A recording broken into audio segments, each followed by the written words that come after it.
We will begin this morning with that major news from the Supreme Court. After more than 27 years, Justice Stephen Breyer intends to step down. Breyer is set to appear with President Joe Biden later today, make a formal announcement. That's according to a source familiar with the matter. And Breyer's decision gives the White House the chance to name his replacement while Democrats still control the Senate. At age 83, he's the court's oldest justice, appears to be in good health, but he's also well aware that some progressives felt that Justice Ruth Bader Ginsburg stayed on the court too long despite battles with cancer. Her death in 2020 allowed President Trump to appoint Amy Coney Barrett, giving the court a 6-3 conservative majority. From Justice Breyer's legacy to the search for a new justice, we have a team of correspondents ready to break down the latest on this history-making development this morning.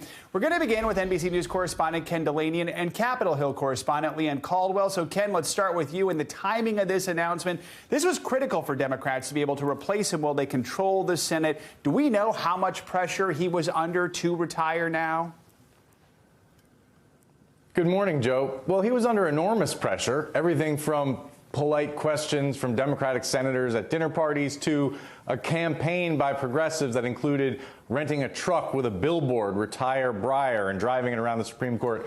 But it's not clear that that pressure is what swayed him. He knew very well the situation. He's a creature of Washington. He once worked as a staffer for the Senate Judiciary Committee for Edward Kennedy. And what he's done here is he's given President Biden the perfect opportunity, plenty of time to name a successor, also to change the narrative in a situation where Biden is under, his approval ratings are falling. He's got problems all around. Here's a chance for him to get a big win. So Breyer has done all that.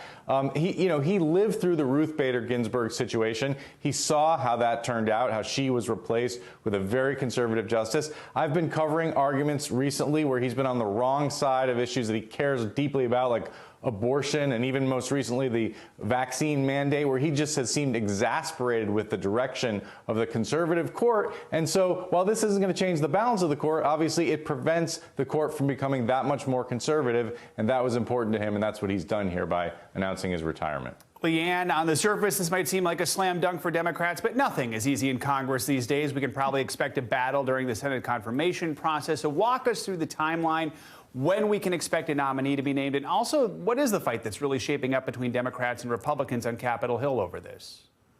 Yeah, Joe, nothing is easy in Congress. But what we do know is that Democratic leaders, including Senate Majority Leader Chuck Schumer, have said that they want to move this very quickly. Now, Justice Breyer is not going to step down until the end of the term in June, but the Senate can move that process forward. Of course, they have to wait for a nominee, and that's up to the White House and President Biden. But once that nominee is named, we can expect this to move very quickly. They want to move this as quickly or close to as quickly as Amy Coney Barrett was moved. And that happened in less than a month from the time she was nominated to the time she was confirmed. As far as the fight, well, of course, Senate Democrats are going to have to keep all 50 Democrats together in order for this nomination to pass through. And the Republicans are going to do everything in their power to try to pick off some of those Democrats and label whatever nominee it is as a radical liberal who wants to legislate from the bench. And so this is also a campaign year as well. So this is also going to be a big campaign issue for both parties, Joe. Let's not forget this is happening in a midterm year. So Ken, the White House has likely been planning on this, has a short list of nominees ready to go. During the presidential campaign, President Biden said if he was given the opportunity, he would nominate the first black woman to the Supreme Court. Let's listen to that. I committed that if I'm elected president, have an opportunity to appoint someone to the courts, I'll appoint the first black woman to the courts. It's required that they have representation now. It's long overdue.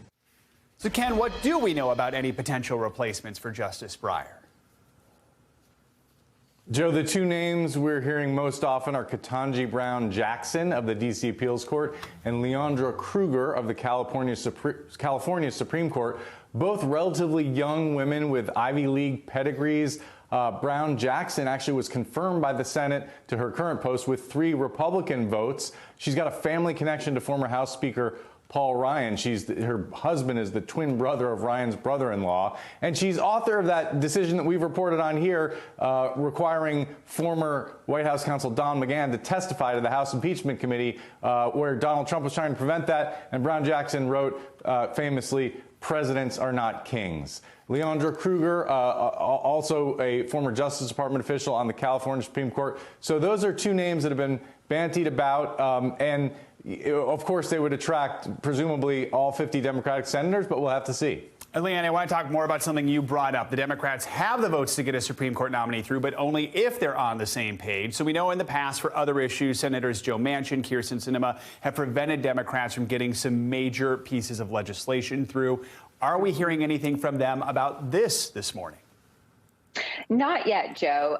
Senator Manchin put out a statement yesterday, a very bland statement saying that he's going to consider whatever nominee moves forward.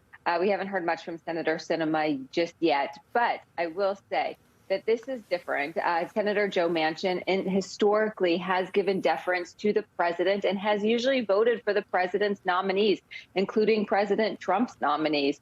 And Kyrsten Sinema, some of these issues that are really important to the court are really important to her, including choice. So I think it might be easier to keep Kyrsten Sinema and Joe Manchin with the party on this issue.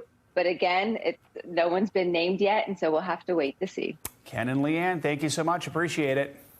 Yeah. And after serving on the court for nearly 28 years, Justice Breyer is, of course, leaving behind a long legacy of important opinions, ones that will continue to shape our democracy for years, decades to come.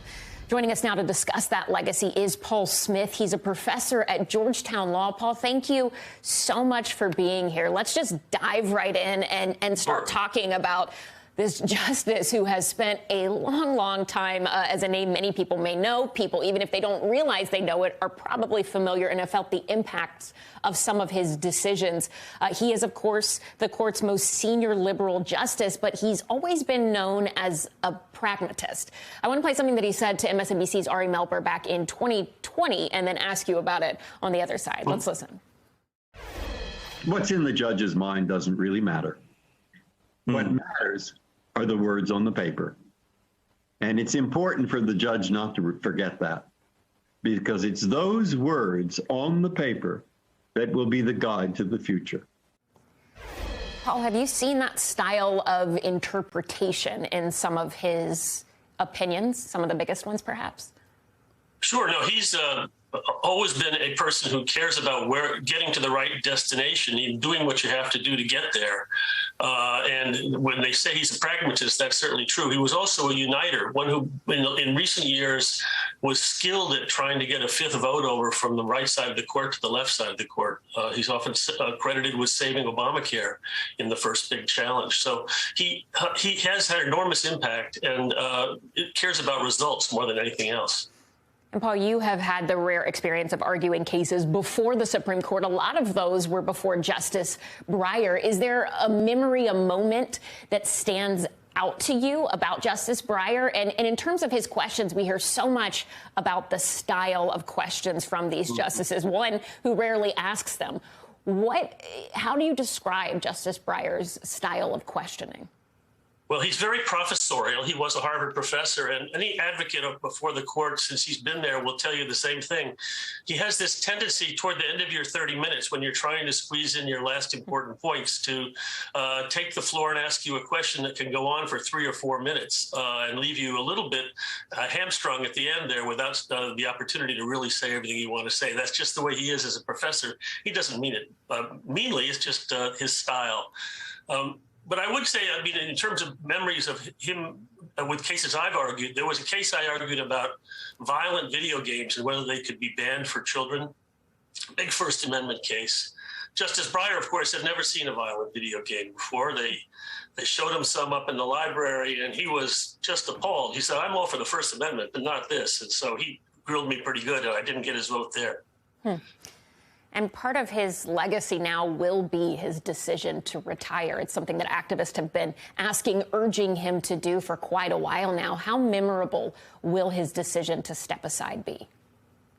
Well, anytime a Supreme Court justice steps down, it's a big deal, particularly in our divided, polarized world. He will be missed because of his ability to gather votes together, although I think it's been harder for him now that it's a 6-3 court instead of a 5-4 court when he was very effective. And he probably was seeing that this wasn't going to be as productive a time for him on the court and was ready to go. All right, Paul, thank you so much for your insight and your memories. We appreciate it. Thank you. Overseas now, where efforts continue to stop Russia from invading Ukraine. Just a day after the U.S. issued a written response to Russian demands, the Kremlin is now saying it's not optimistic it will be enough to change the current situation. U.S. Ambassador to Russia, John Sullivan, had delivered the response to Russia's foreign minister in Moscow yesterday. Even though the U.S. has not made its response public, it has already warned that Russia's top demands, like banning Ukraine from joining NATO, are unacceptable. Right now, the document is with them, and the ball is in their court. We'll see what we do, as I've said repeatedly, whether they choose the path of diplomacy and dialogue, whether they decide to renew aggression against Ukraine, we're prepared either way. The Kremlin says Vladimir Putin is taking the next few days to review the Americans' response. The Russian Defense Ministry released this video just a few hours ago showing troops preparing for more drills along the Ukrainian border. All of this despite Russia denying it will invade its neighbor. State Department officials are now saying there are signs an invasion could come between now and mid-February. We're covering the growing tensions from Kyiv to Washington. NBC News foreign correspondent Matt Bradley is in Ukraine. NBC News correspondent Josh Lederman is covering the U.S. response from D.C. Matt, let's start with you. What's Russia saying so far about this written response from the U.S.? Yeah, Joe, I mean, just exactly what you said, that they're not optimistic. They're going to be studying it. They seem to think that this is, you know, a part of the diplomacy that's been running so long on so many different tracks and has so far achieved absolutely nothing. And so you could see this latest development, this handing over of letters, this responses, as of a piece with the broader failure of diplomacy and negotiations that has really defined this crisis up until now. Joe? Josh, Secretary of State Antony Blinken says he's going to speak with Russia's foreign minister sometime in the next few days. We know the two spoke last week in Geneva. So how is Blinken preparing for this new meeting, especially if Russia just isn't budging on these demands? Well, the Biden administration at this point, Joe, really feels like the ball is back in President Putin's court after delivering that document to the Russians, which State Department officials say, look, there's nothing particularly new in there. The Russians know where the U.S. stands on these basic issues because of that call that he had earlier with Lavrov, of these other meetings they've had with the Russians, and that basically they've now codified in this document what the U.S. is willing to discuss with the Russians if there's room for a diplomatic path here on placement of missiles, on transparency around U.S. troops in the region, but that the door to NATO remains open, that the basic core demand from the Russians that NATO's expansion be rolled back and Ukraine barred from entering in the future is a complete non-starter from the U.S. So from that point of view, there hasn't been much of a shift in the U.S. position. As Matt just described, there hasn't been a shift in the Russian position. The main shift that we have been seeing and that U.S. officials are watching is more and more Russian military buildup near the border with Ukraine, as well as in Belarus. Take a listen to what Secretary of State Antony Blinken had to say about where things stand right now.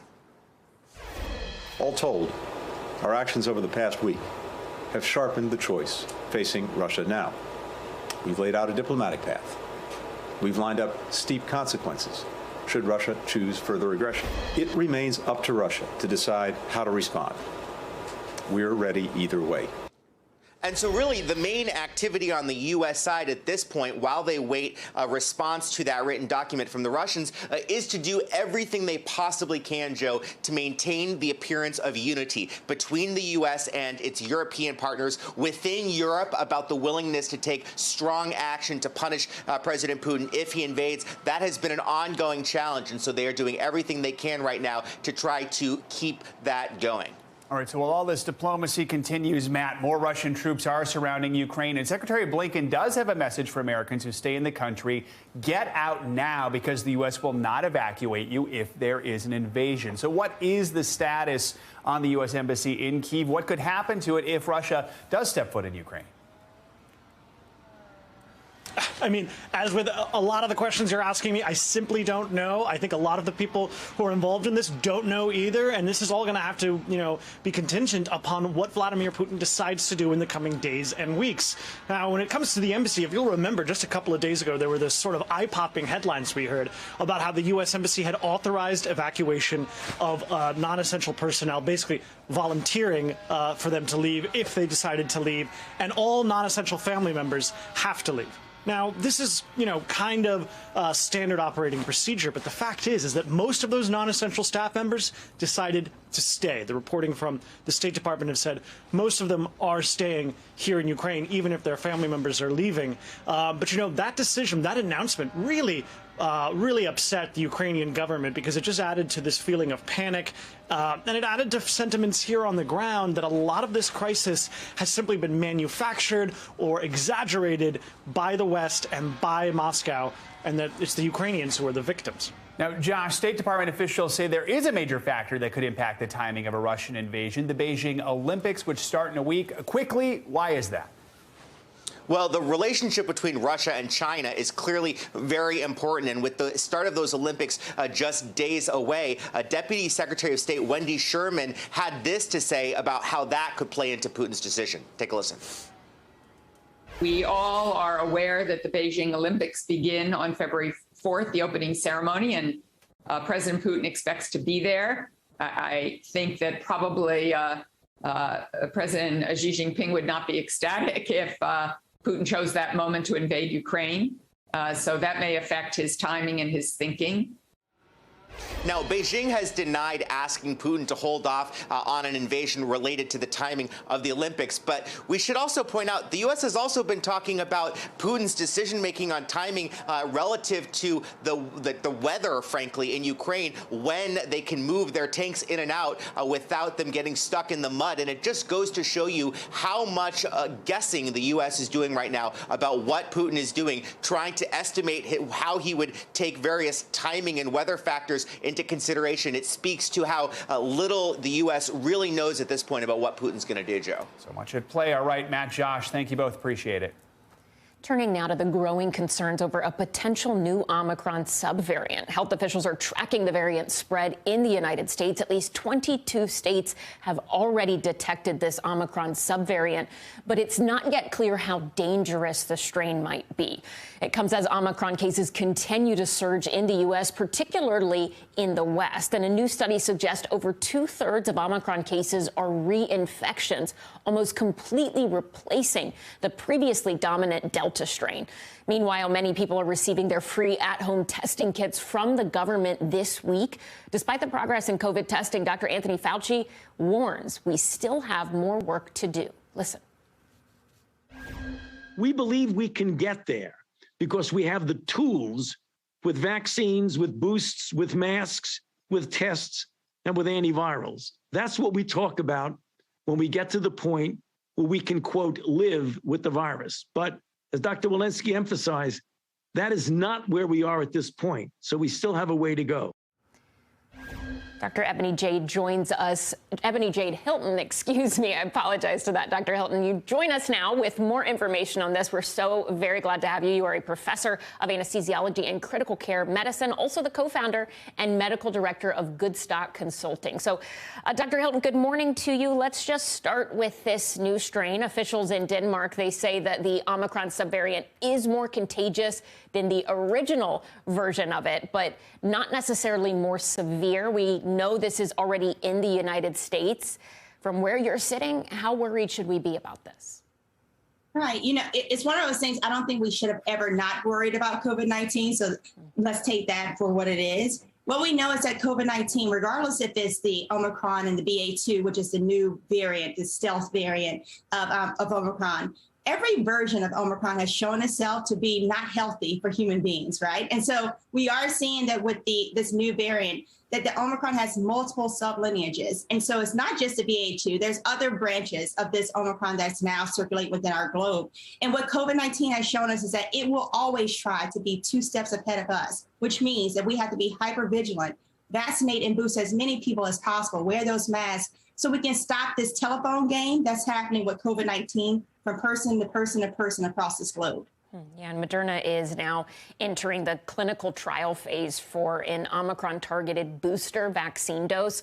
What do you make of that? Is that necessary? Do you think that is where we should be putting resources at this point in the pandemic? And for people who are just wondering about this, what advice do you have for them? Right. I think any tool that we can put in our toolbox is going to be one that is greatly needed. What we know is that we do have waning immunity. And what does that mean? That means that when we're looking at Moderna in particular, after 2 doses, within 1 month after you got that second dose, about 85% of persons had neutralizing antibodies against Omicron, which is fantastic. But about 7 months after that second dose, we saw that drop to 55% of people. So from 85% to 55% of people.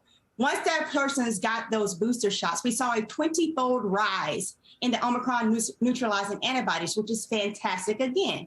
But we also saw that after 6 months of that booster, the levels dropped about 6-fold. So the question is, how do we keep up? Because Omicron showed us versus Delta that it was able to evade the immune system better. So the way that we keep us is we say, how do we revise? How do we update, right? We update our computers all the time. How do we update these vaccines to keep up with what COVID is now presenting to us? And I think it's important because we know there's young children who have not been vaccinated at all. If Omicron is a new version of COVID that we need to deal with leading into the future, then we may be in the future dates, we may be skipping the original mRNA vaccines that we've had already with Moderna and Pfizer. And this may be our baseline which we build on. All right, Dr. Ebony Jade Hilton, thank you so very much for your time. We appreciate it. Now, if you have a question for one of our doctors, please let us know. They are here and ready to answer your questions. You can email us at morningnewsnow@nbcuni.com with your questions. You can also let us know if you prefer to stay anonymous. Let's get a check on your morning news now. Weather? Bill Cairns, good morning.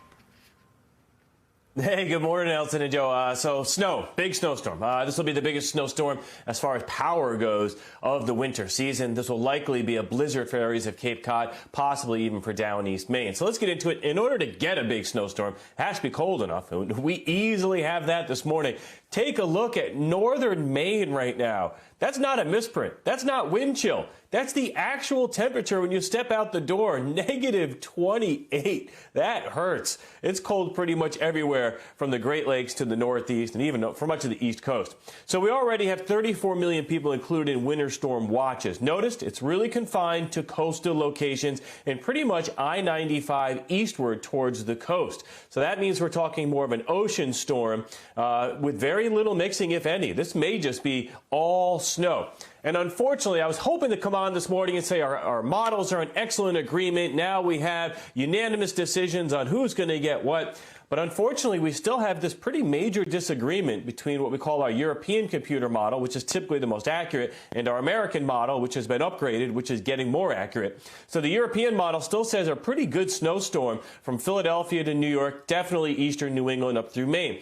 The difference with the American forecast is that it's further offshore, and it has hardly any snow for Philly, D.C., and New York. Still a big snowstorm for Cape Cod and areas of Maine. So that's where the disagreement is. We're hoping that irons itself out. We're still about 36 to 48 hours away from the actual snow event. So this is what we're going with now. We call this the National Blended Model. It kind of takes a lot of our different models and puts them all together, kind of like an average scenario. And at this point, this is really the best guidance we can give you. So it does not look like a huge event for D.C. to Richmond. You know, an inch or two can make it slippery Saturday morning, but not a huge ordeal. New York City, Atlantic City, somewhere around 3 to 6 inches is possible, maybe a little bit more, especially coastal New Jersey and out on Long Island. And then the blizzard conditions, what we are sure, I'd say high confidence of a high impact storm on Saturday. Not going to want to be on the roads, all of Cape Cod, Rhode Island, eastern Connecticut, back up to portions of Maine. So, you know, we'll try to iron this out, guys, definitely by tomorrow morning.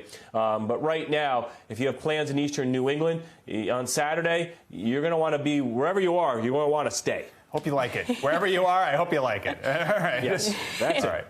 We'll check in next hour, Bill. Thank you. Thanks, Bill. Thanks for watching our YouTube channel. Follow today's top stories and breaking news by downloading the NBC News app.